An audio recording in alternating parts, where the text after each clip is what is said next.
TED Talk on gratitude. She wanted us to feel grateful for our shitty jobs. When 40% of the staff was laid off yesterday, she suggested we have morning meditation sessions. I went through a year of spiritual growth. What does that mean for an atheist? I think it means I'm more centered now, more intentional. There were times in my life when I thought it was okay to be angry all the time, to have my anger go in every direction. Now my anger has intention. I want it to be useful. At the marketing conference, they're teaching us to sell authenticity. They say our brands must express empathy. A thought leader delivers the keynote on vulnerability. Her presentation ends with a quote from Gandhi. What all is carried out in my name? We experienced the hottest month on the planet. We did it again and again. Look, we're doing it again right now. Everybody's working for the weekend, unless you're working for the clampdown. The Jam sing, if we tell you that you got 2 days to live, then don't complain. John Maynard Keynes thought that technology would advance enough to give us a 15-hour work week, and David Graeber pointed out that it probably has.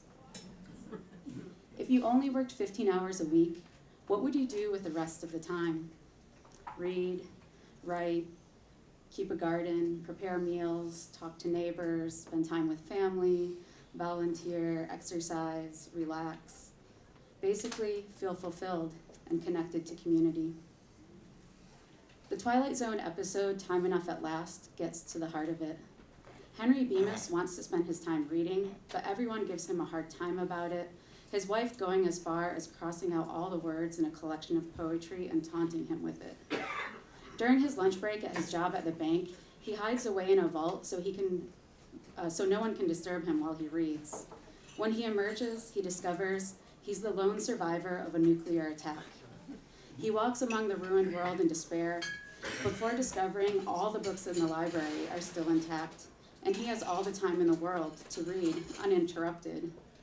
That is, until he stumbles. His glasses fall from his face and break.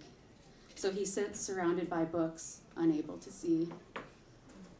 This is the fear, that we go through our lives unable to do the things most important to us, everyone making demands of our time.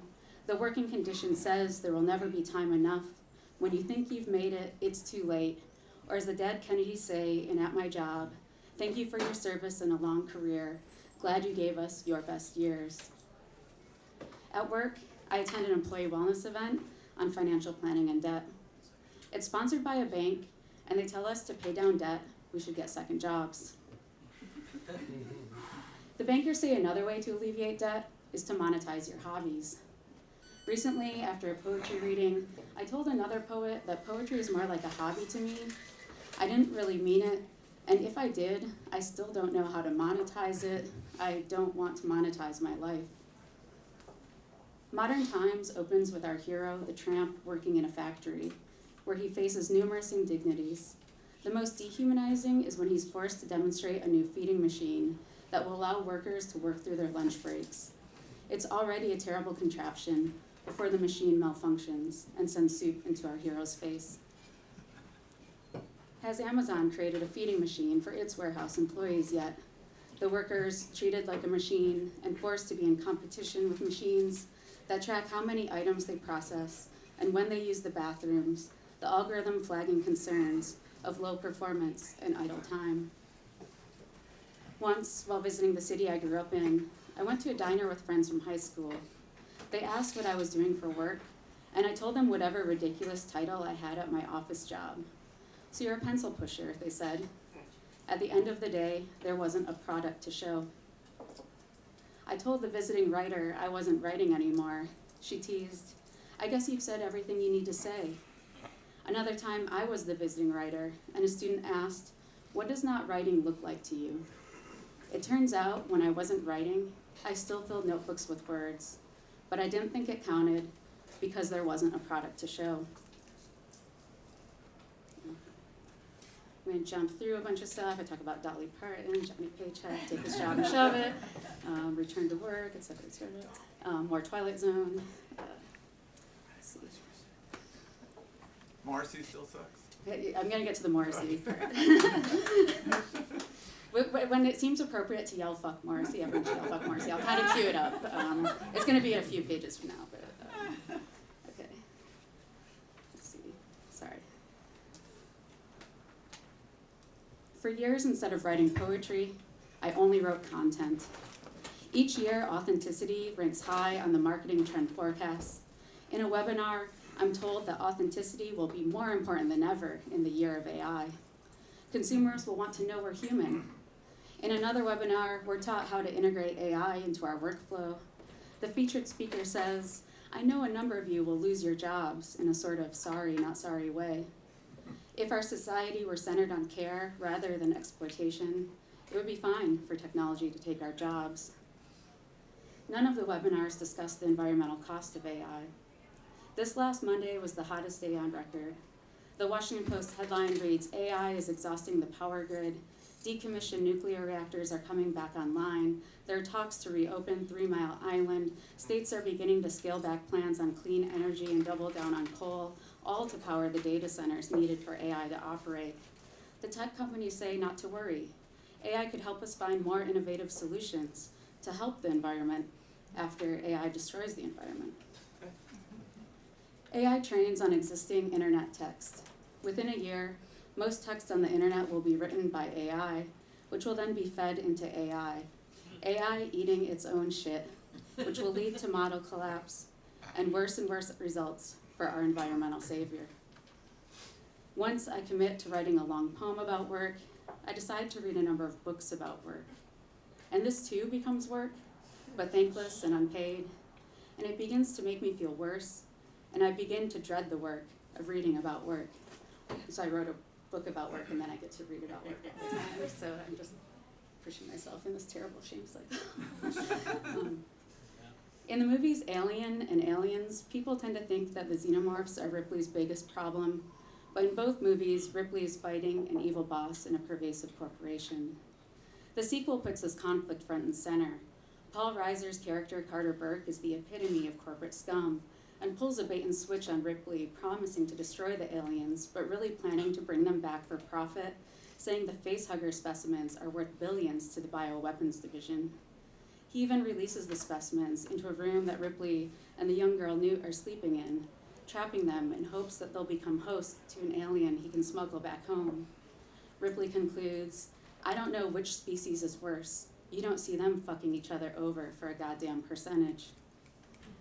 For me, one of the more depressing aspects of the film is that it's the year 2179, and capitalism still rules the day. The narrator and Bartleby, the scrivener, first resolves to dismiss Bartleby if he refuses to answer questions about his history, where he was born, and other personal information. Bartleby rightly refuses. The narrator pleads, what reasonable objection can you have to speak to me? I feel friendly towards you, which is a good reminder that your boss is not your friend, and anything you share will be used against you. In this way, a boss is a cop. Later, when the narrator has grown angry at Bartleby's refusal to quit the office, he demands, what earthly right have you to stay here? Do you pay any rent? Do you pay my taxes? Or is this property yours? This cuts to the heart of the story of Wall Street. What right do you have to exist if you are not a contributing member of capitalist society? A question that was recently answered by the Supreme Court of the United States in Grants Pass versus Johnson. None. You have no right to exist in public if you do not pay rent or have a home. While many read Bartleby's repeated refusals as signs of depression, there's a power in refusal, a glimmer that there might be another way of doing things. Capitalism is not inevitable. You don't have to read like a cop. As the song goes, I was looking for a job, and then I found a job, and heaven knows I'm miserable now. And yeah, I feel that, but also, fuck Morrissey. In Alison Rumfitt's novel, Tell Me I'm Worthless, Alice has a haunted Smiths poster. At night, Morrissey comes out of the poster to stand over Alice's bed and try to infect her with his fascism, his visions of who is really British. When she crosses out the eyes of the poster, he begins to appear each night eyeless. Alice is interested in hauntings and discovers when asked, people tend to say their workplace is haunted more often than they say their home is. Work turns us all into ghosts, repeating the same learned actions over and over again for eternity. In a dream, it's Alice's job to climb a tower that is also a factory. She notes, the tower factory is haunted, like all workplaces, haunted by the people who've done the same mechanical actions, made the same mechanical statements, cried in the disabled toilets in the middle of every shift, haunted by the feet of every person who has climbed this tower before me. Some people believe they're special and that their workplace would really be screwed if they left, their work and knowledge too essential to be replaced. But there was someone in their role before them, and there'll be someone in the role after them. A parade of faceless ghosts, repeating the same actions. The whole point is we're replaceable. So I changed jobs, and then I changed jobs again. I think the new situation will be better, by which I mean more tolerable. After a while, I changed jobs again. In the job that ate my brain, the Ramones sing, 5 o'clock rolls around, I feel so glad I kissed the ground. Ain't enough hours in the day, there's got to be a better way. It could be getting older, but more and more after a work day, I find I've lost the ability to think, to articulate ideas clearly. This doesn't help with trying to write in my free time. Ain't enough hours in the day. What happens to work of imagination when my imagination feels dull and slow, when I'm tired from the workday, when I've been busy working at work? I like to know the real work of living, the things you do not for a paycheck. What is it that keeps you alive? Thank you. Yeah. Relevant, and this is called Noah's Wife Addresses the Department of the Interior. Birds, though they sing sweetly, can be held when cramped in cages. Cats of all kinds do not take well to boats. All primates stink, albeit they are clever. Giraffes are a pain in the neck to feed. Try it once, you'll see. Chickens are dumb and geese are mean. Swans are not always graceful. Bears are loners. Wolves stick with their kind, though elephants warm up to strangers pretty fast.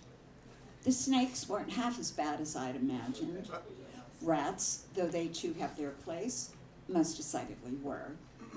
The insects I got used to, though at first I forgot and swatted a few. Lizards are more temperamental than turtles. Pigs make better housemates than gazelles. Now that we just have a dog and a couple of goldfish, the place seems kind of empty. There's too little to pet. Of the whole menagerie, I'd say I miss the zebras most. One dove still comes back every spring, though considering the state of affairs these days, he's often a bit depressed. When I think of what we went through trying to keep that whole damned zoo afloat, the times I sat up all night with a homesick horse, the time all the deer and elk came down with a croup. Of course, when the rainbow arched new hope on the horizon, I thought it had all been worthwhile.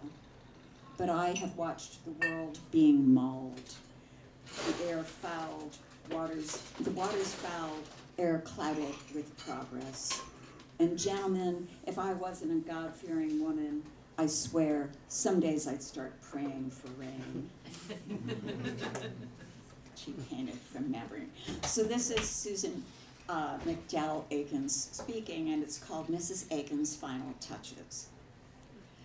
First your student, then your wife, then your model. In becoming these, I slowly had to unbecome myself. I was transformed into another of your finely rendered subjects, a lifelike figure you composed in enigmatic light. Oh, I know, you loved me deeply and bragged to others often that your Susie had an eye for color finer than your own. But you had a way of needing that too often overwhelmed me. I defended you from all those fools who thought your work too bold. I do miss you, Tom. Your passion, wit, the wild determination that you brought to life and art.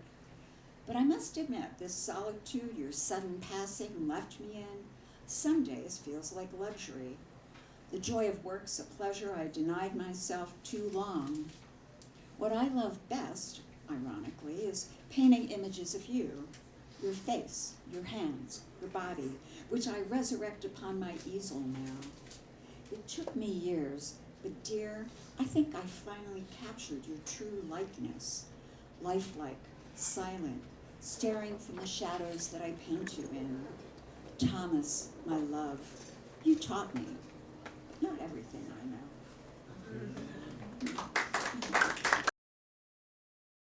I know I'm not the only woman in the world who spent her adolescence lusting to a backbeat, and still in some part of herself she has grown to deny, can't resist a big-mouthed bad boy, surly siren in tight pants who swaggers and snarls and screams his heart out in the name of rock and roll.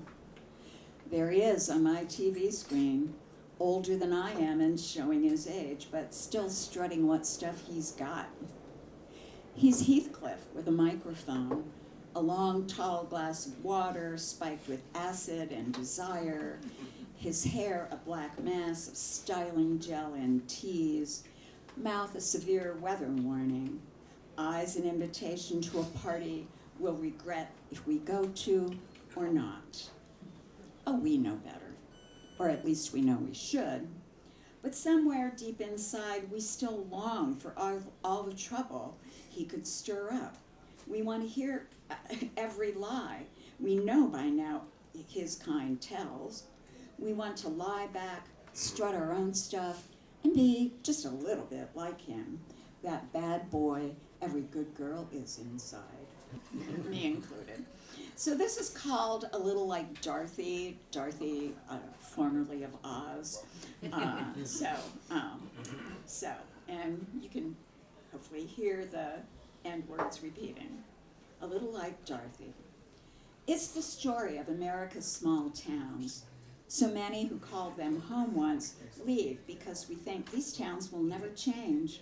We fear the familiar routines, dull jobs, the same small minds too dulled by routine to dream.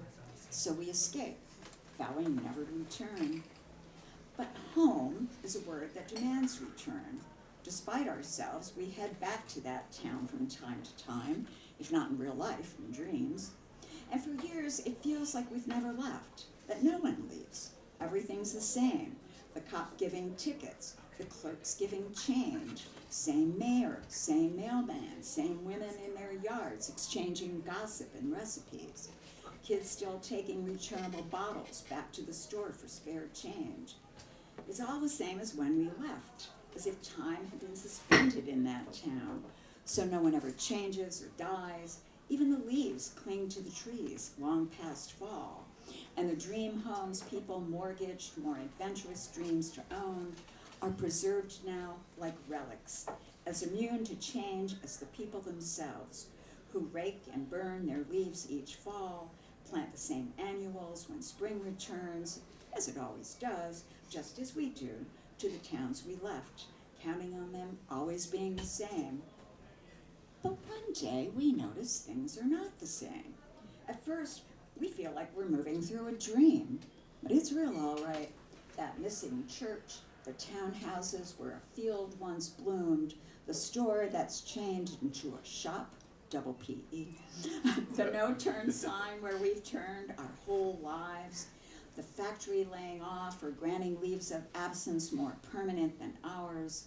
These changes leave us feeling out of place. We mourn the same places we cursed and fled, and wish we could turn back the clocks, preserve the towns as they appear in our dreams, where they're peaceful, familiar places, a welcome change from the suburban sprawl that's ruined so many small towns.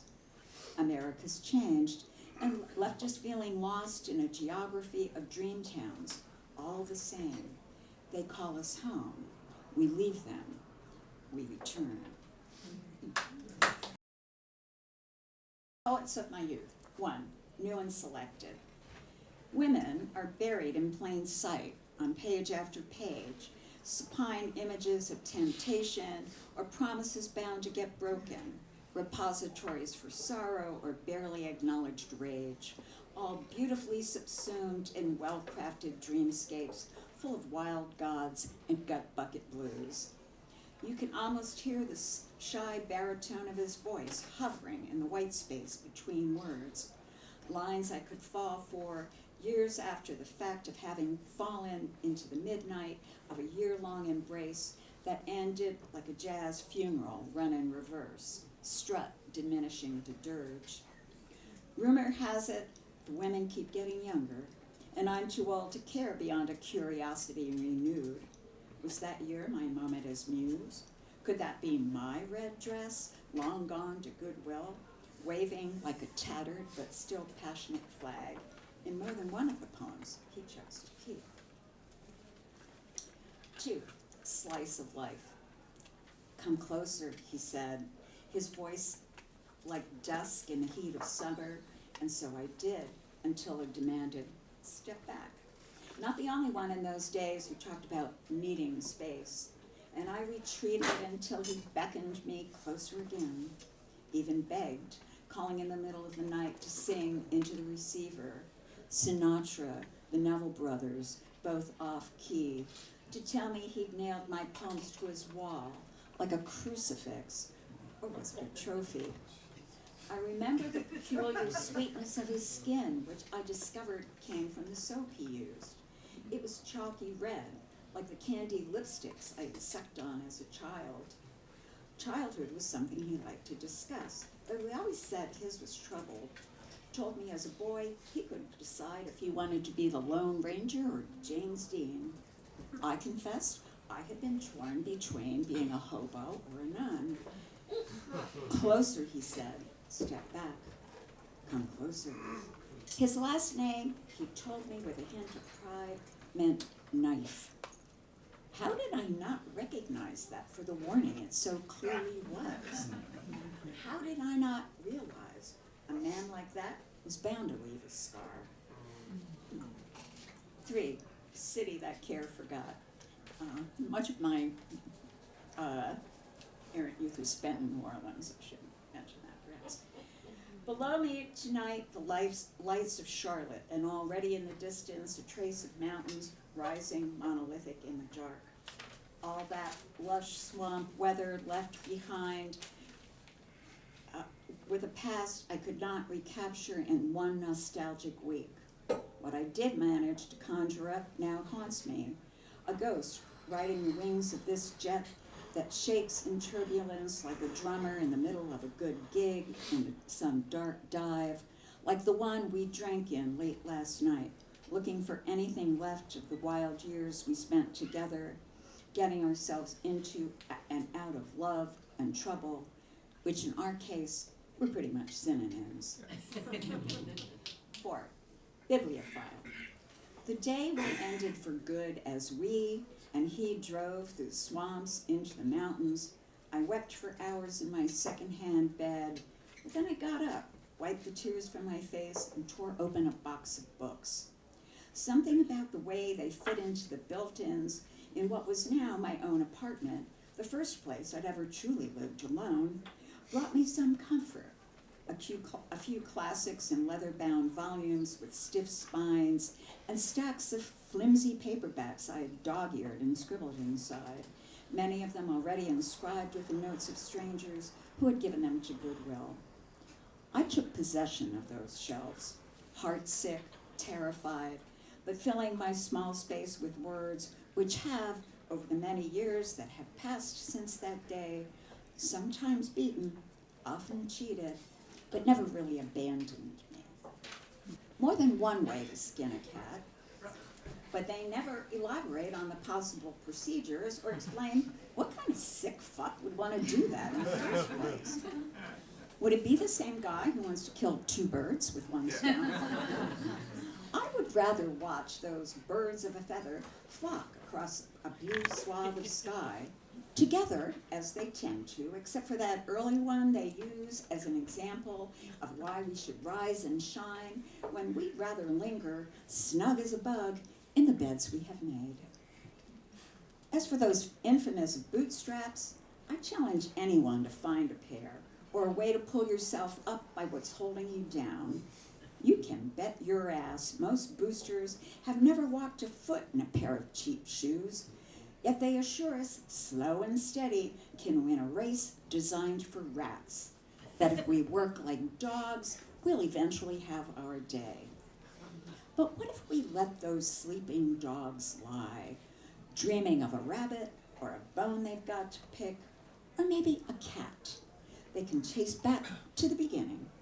What if the poem is like one of our 9 lives and we're ready now to put it on the line, to let the cat that's got the canary of our tongues out of the bag? All right. Emotion of mine. Sometimes she sings like a larkin. Sooner or later, you'll get fucked. Up or over, it's a fact of life, like taxes and death. Be it family or friends, strangers or lovers, you know that it's coming, so take a deep breath and admit you have fucked up and over yourself. You did not mean to, but you did it. You can hide all that baggage on a closet's back shelf, but at the end of the day, as we say, just admit it. Fucking up's at the heart of the whole human story. Life's a wild, bumpy ride that ends in flames or a hearse. Do your best, do your worst, rise to failure or glory, and if you can, go out singing. This be the verse. Yeah.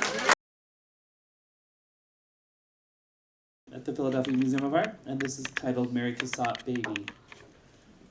Perhaps my mother held me as tenderly, as warmly as a Cassatt baby. I can barely recall her tenderness or warmth, or her pink fleshiness, just the clammy coolness of her depression. Her nightgown fug of unwashed privates, cigarettes, regrets begetting regrets. I miss my mother's lap. I rejected it once when I was 12 or something, way too old to sit in it. My mother's love and affection was nowhere near as demonstrative or permanent as these paintings. I wander the exhibit in both joy and sorrow. Joy because babies spontaneously bring joy when they smile. Sorrow in that I cannot remember my mother's joy.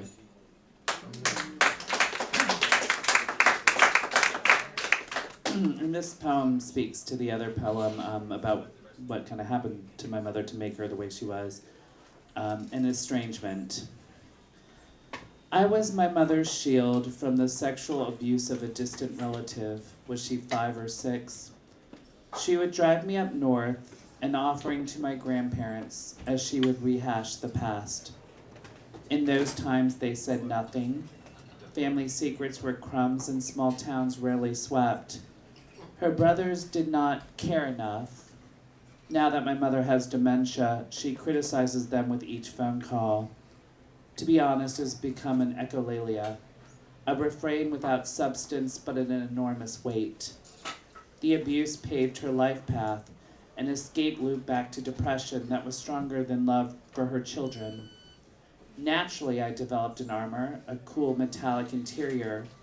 It is not that I am unsympathetic. I just thrived under neglect and learned the world does not care much what happens to children. When your whole family shrugs, speaks of other things, you learn to dwell outside of truth in a customized house of lies. I can smell the mildew of the basement, its frigidity despite spring. It is too late to hear a clear response from my mother. My grandparents are dead. My uncles estranged, in a way, non-existent ghosts of sundowning. Children of children inherit the burden or don't have children. For some, family is a lessened thing. Cast out of the garden into the terrarium, inject venom and kill. Blood, ice, vinegar in my veins. Underbelly warmed by rock, no rooms for emotion in sere landscape with cowering prey. My worshipped eye mesmerizes heartbeats into compliance, coiled rapture of a snake man with posable vertebra. Unnatural, the dreaded S of attack must appear in harsh, mimicked sunlight, where I model sexy diamond patterns, hidden depths in the kinks, sensitive spectator troubled by the sinisterness of my sadistic sibilance, No longer charmed by Punji, I still practice stasis vibrations kill. This isn't really titled, but I guess if it had to have a title, because I do like titling things, it's my OCD nature, it's going to be titled American Fascism. American fascism is so much duller than the other fascisms. It does not even have the splashy facade of an off-Broadway revival. Preppy Calvin Klein has stayed away from it. The events are frequented by stars? You had forgotten, Scott Baio. From the age of cereal box attention spans, pop and circumstance and ketchup on steak. I do not mean to be catty or diminish the fears people have, but we are going to lose our freedoms and lives under a veneer of kitsch and the apparent American desire for it. Precious moments, cutesiness, velvet Trump is Jesus Elvis paintings, Les Miserables on repeat. The dictator has never matured his taste out of his slick back hair 80s. He's just like the Dirty Dancing sister. He wants to sing, "What do the simple folk do?" Greeting card angst, incompetence on a tragicomic scale. I pray these days, atheistic prayers that is, for a dinosaur-killing meteor. It may be the only way out of this folksy kudzu stranglehold. America is a Cracker Barrel front porch, tasteless and shotgun welcoming. This fascism is homespun and corn-pone, decidedly unglamorous. To Jim. Gershon, do you remember Puerto Vallarta, Jim? He was someone who used to hang out in the gay bars. No. That was his nickname, so we'll find out. Whatever happened to Puerto Vallarta, Jim? He was so dull but full of life. I think the only thing I heard him discuss was Puerto Vallarta and his wonderful times there. But he was so good-natured, and it gave him so much pleasure that I let him ramble on for a while. I found out he died through someone else's throwaway comment. It would kill me to be an aside, but it would not be murder, since I would already be deceased. Jim was older than me, but younger than death. He was a character rather than a friend, but you need those as well. They give your days narrative structure and humor. I mean, he had a whole beach bum persona named after him and a closet full of tropical shirts, so how bad could he be? He was a gay elder, and I've had so few of those that I mourn them more than straight people. I will never see him randomly again, at a bar boring someone else about a resort town I have never been to nor have plans to do so. And that is a loss. Maybe the most devastating loss, since I never got to really know him, but I can map Puerto Vallarta. I mean, true, Puerto Vallarta Jim is also being used as a yardstick or an hourglass for my own mortality. I am not really mocking him, but this is no true ode. I'm too flippant for that, a week into a cancer scare. It could be nothing or the illness that deprived Puerto Vallarta of Jim. I will raise a pina colada, or better yet a margarita in his honor. Maybe I could even sit for a spell in a slingback chair and imagine the surf and the hot men not wearing very much sure to walk by. I hope he passed away in Puerto Vallarta. He deserved a relaxing death, if not a valiant one. He was always kind. I do remember that, though. Just single-minded. But I don't think he regretted a day spent either in or dreaming about Puerto Vallarta. Where is the horizon? Where is the ocean? I swim through a sea of farmland grass, cropped and scratchy as old underpants. Students love to put me on industrialized concrete dorm room walls, as if I held hidden meaning, hidden depths beyond brushstrokes. I overcome adversity. I am inspirational. I motivate employee excellence. Corporations love to put me on sleek, productive walls. I am whatever you want me to symbolize, but I won't face you. I can't bear it. I am defiant in my isolation, or more accurately, I am defiant because of my isolation. It's my world, or so Wyeth says. No man may trouble me here. It's like this poem's about the two different aesthetic responses to something. A moldy orange. A moldy orange, my husband said, of beauty I photographed. We do not agree about the precise shade of purple or even what object we should take a photograph of. Somehow our artistic differences are not marital ones. I do not know how we square this difference in appreciation of beauty. The moldy orange glistening in the declension of the sun frames my aesthetic. I stopped to witness it, he didn't. Perhaps those rare moments when you begin to clarify beauty only occur when you are alone. Radiant Baby, you know the baby on all fours with the lines coming out of the baby? It's called Radiant Baby, so this is titled Radiant Baby. I didn't know that until I read this biography. Radiant Baby. Joy can survive climate change. Radioactive baby crawling on all fours, so full of movement and color. Half the animals are gone, but baby finds other creatures to play with. Their gills are on the outside, their eyes haunting and heterochromatic. Their skin glows, too. Sharp, variegated ecstasy, exuberantly fat lines aglow with graffiti ethos. Taking the world as it comes, not as it ought to be. Radiant baby, sainthood may be possible. And if it is, bless this unholy poet who looks around the disappearing world and finds only despair, and not beauty in this orange, yellow, red pollution moon. You do not even cry, baby, just burble in comic songs. You just climb towards nuclear proliferation chanting, Dada, Dada. You grant us serenity on the subway. You model for us commercialized innocence. We buy you our joy. We buy you our hope. We smile at your innocent determination, a cave painting for the end times, depicting a Neanderthal dreamscape, a pictograph that will survive the inevitable collapse, but beautifully. A chunky butterfly kick away from annihilation, a stroke towards joy. Thank you.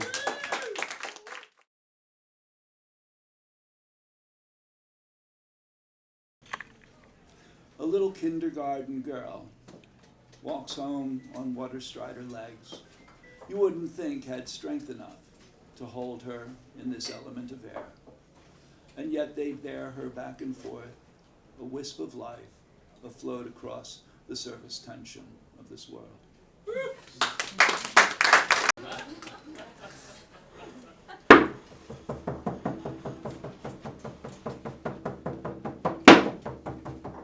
After we beat your brains out, what then? You're from Pittsburgh. We're gonna beat your brains out. Go Flyers!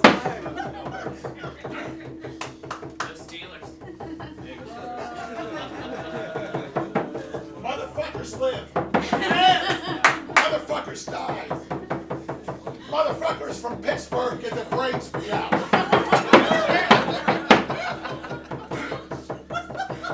Flopping around like fish in the bottom of the boat.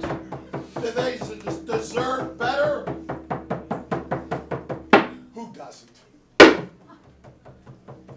Tough shit is one way of putting it. I'm from Pittsburgh, so I get that. But let me put it this way. I'd leave all this shit behind in a minute. If I could. Yes. But if you're from someplace, it makes you a certain kind of person.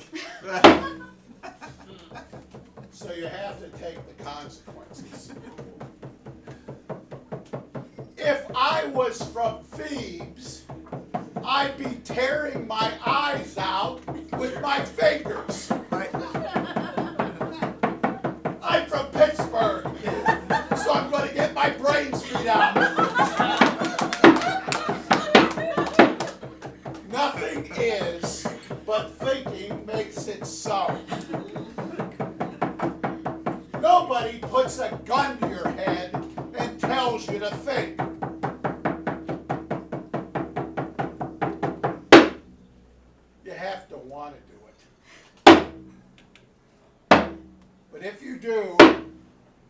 you're from Pittsburgh, you're gonna get your brains beat out.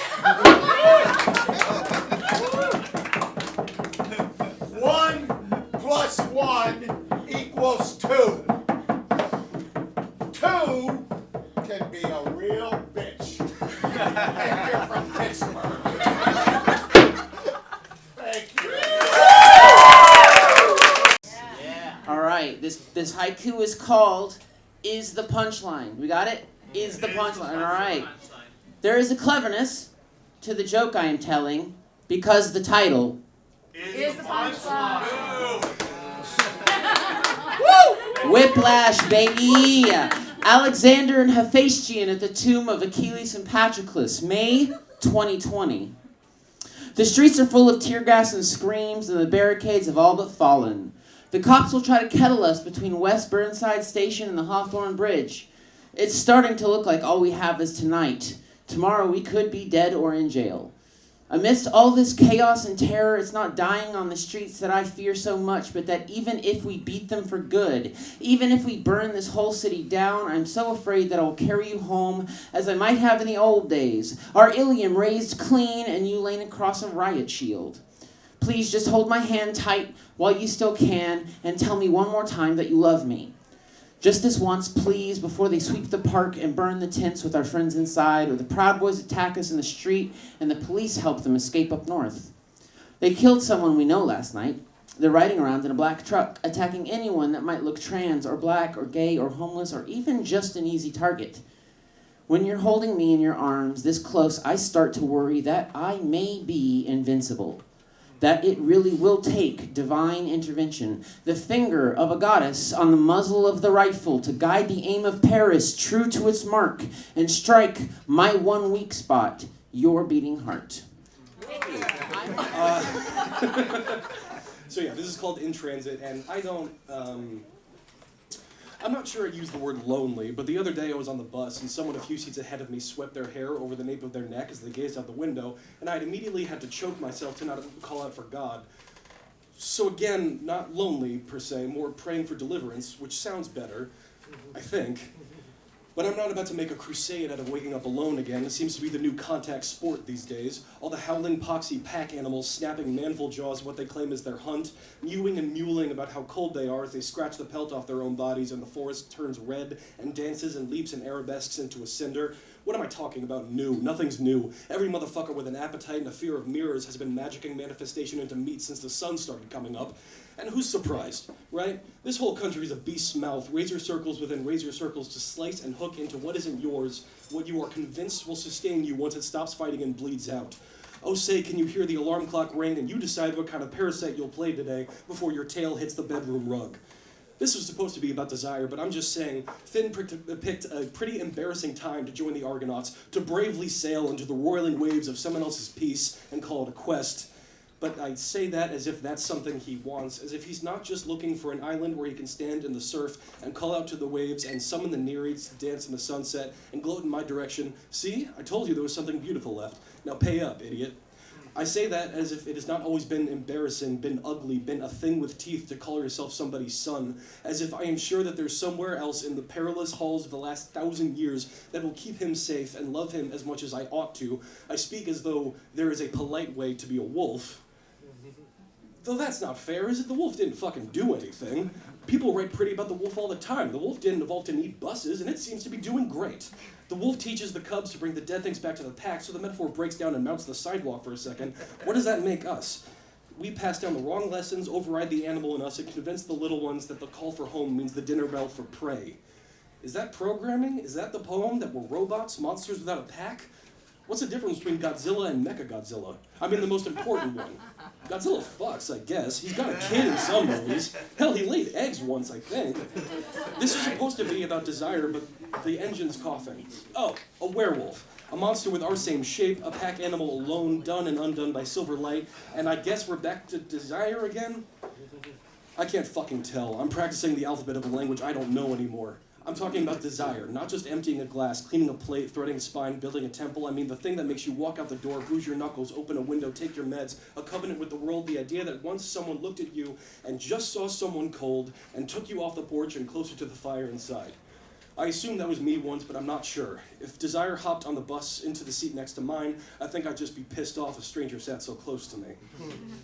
I used to know the stories before they became monsters with molting fur and a burning glade. Someone once loved me so much that they slapped me unconscious like I asked them to, and when I resurrected seconds later with her eyes wide and her hand on my face, the first song out of my throat was, "I would fucking die for you."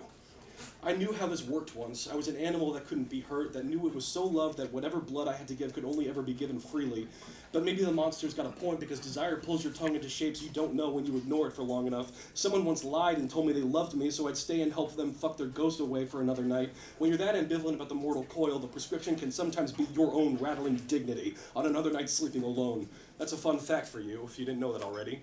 Who the fuck is you? What am I even talking to? When? This is a poem for nobody.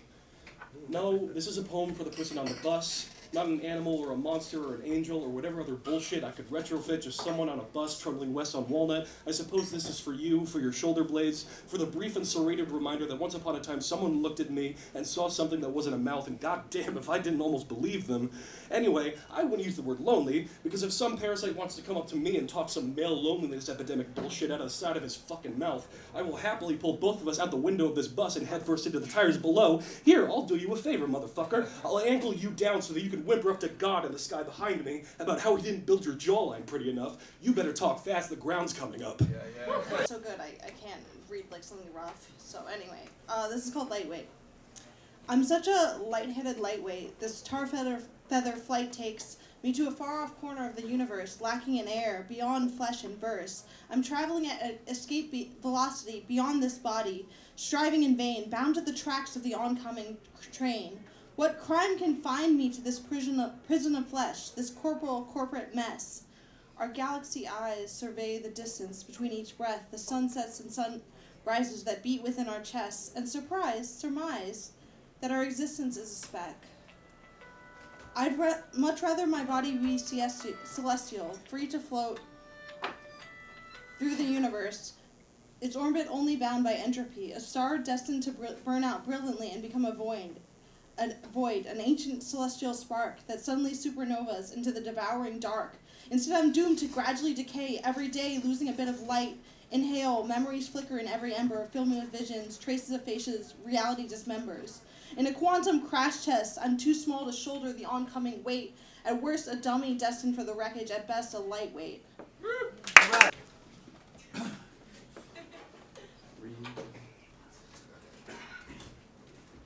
Pictures of each scene as its film gets released to the public on the day that it's filmed.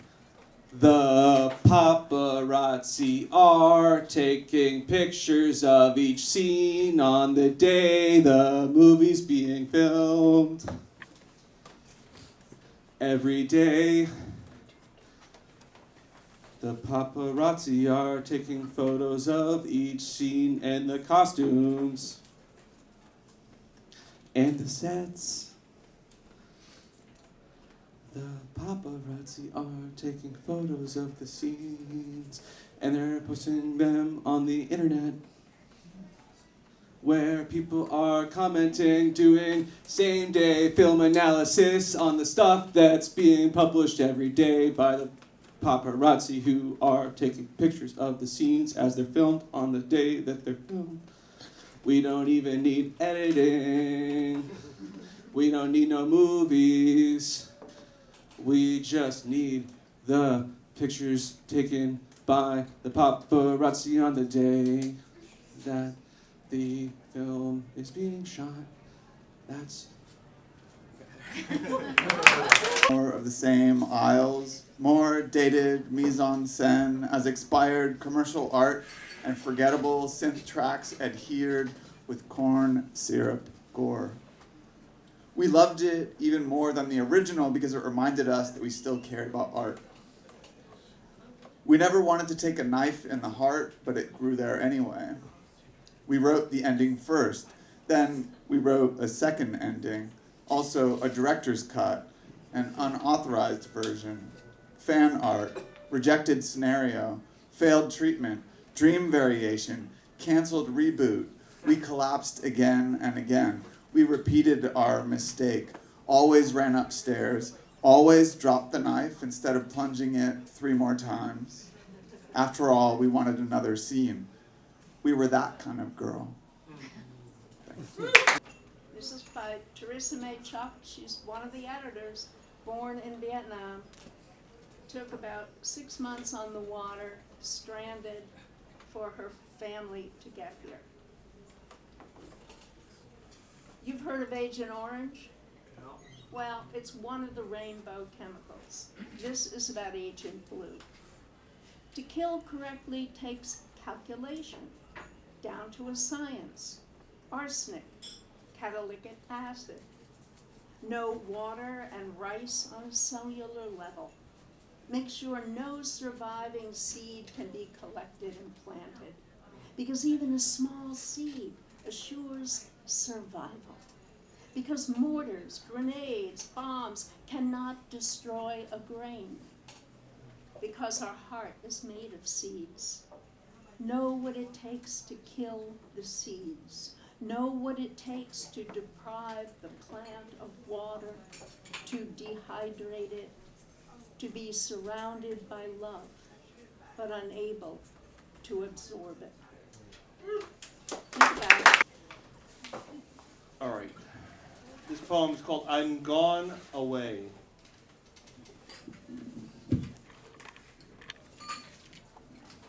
Don't look for me in the ripples on our lake. They're slipping, tickling tongues between our toes. Don't listen for my heartbeat in the dark. It's murmuring beside your bedtime sighs.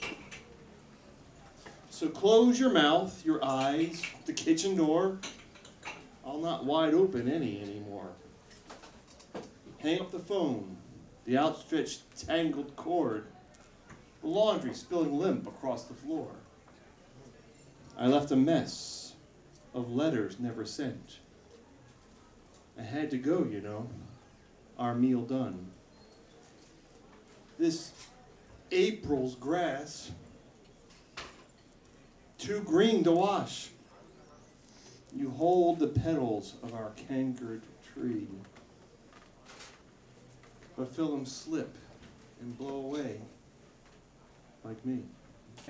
Hi, I'm Lily. Hey, Lily. This is Linda May. Grandma was a city girl, prettiest of 9. She had long, silk, straight red hair tucked behind her ear in a school photo, hair that she would lose 10 years later, eyelashes too. I sat on her couch, flipped through Polly Young catalogs twice a year when she needed a new wig. Grandma, you should go blonde for a change. She laughed. I did once. Remember when I was blonde, honey? My grandfather grunts from the kitchen table. They met working in a restaurant. My mother came later, born out of wedlock. They were Christians, although not seriously, until she was born. Before they knew it, Uncle Sam tapped on Grandpa's shoulder. He could cook, so he didn't fight. And they settled in Hawaii, working for a general. Grandma wore long skirts, purple and orange. Her wigs got shorter and redder. The years for college came and went, and they kept working. Grandma was a lunch lady, bus driver, secretary to a chiropractor. At some point, after my mom went off to college in Philadelphia and Grandpa moved her in, bought her luggage back from the man who stole it, and set back down the turnpike, they moved out to the country and joined a megachurch. They had always at least 3 dogs who protected, died, then were replaced. Grandma kept a gun in her purse. She slid the 10-pound Payless bag on the opposite side of the metal detector. One time, I was 6, bored in church, and pulled out the Glock from her purse. I was not supposed to look through her purse again. Before my siblings and I were old enough to stay home alone, Grandma earned a living for my mom, watching us after school. When she had us alone, she told us all the things my mom said to ignore.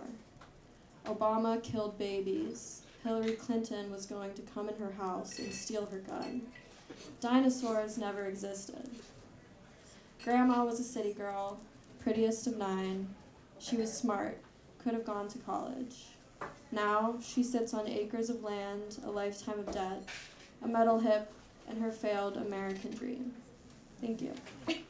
I'm going to be reading a piece that actually just won the Kaplan Poetry Prize for the Academy of American Poets. It's called Bass in My Cup. Philly's iconic Hody and Jamal. Carpet picking, crack, last step, dog shit, mom and dad knew shit, but do not think. Al-Anon wasn't quite right, because now you're telling me you relapsed a month ago. 1 week after high school graduation, we couldn't find Dad's body. When we did, autopsy found cerebral brain aneurysm induced by the use of crack cocaine. It jogs in my head while Emmett's walking backwards at Princeton, telling me he knew I was smart. Only because I got into Penn, Ivy League prick, fuck you, I don't go there. And my name is Adene. I'm 20. This is a hard month. Mom stepped in it. What if it makes me feel like using? Al-Anon was never right for me, and fuck it, Geno's is not that good. I liked it when we went to gyms in South. You drove us when you still hit it all for me, when I didn't know what was eating you. I put too much Heinz ketchup in mine. Too much is overlapping.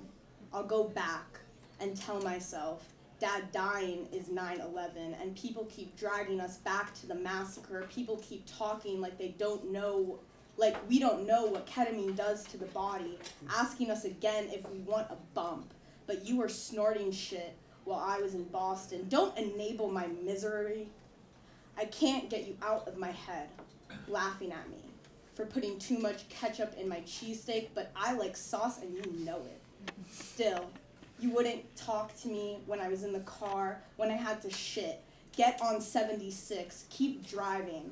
Daddy's out there, somewhere, his snuff spoon wrapped around his neck and Uncle Steve's funeral to get to. Thank you.